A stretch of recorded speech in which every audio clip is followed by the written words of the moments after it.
Hello, my name is Michael. I am 17 years old and I like Indianapolis.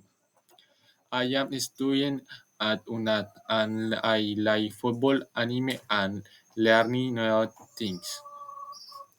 I usually wake up at 6 in the morning and take a shower and go to work. I work during the morning and part of the afternoon. In the evening, I do my homework, watch some videos, or play football. I go to bed around 10 at night.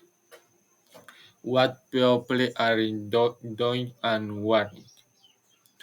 And this moment there is one woman just seeming to be in an office, like in the morning hours.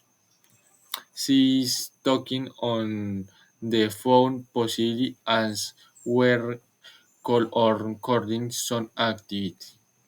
She wearing a green officer which look formal and open for your web workplace.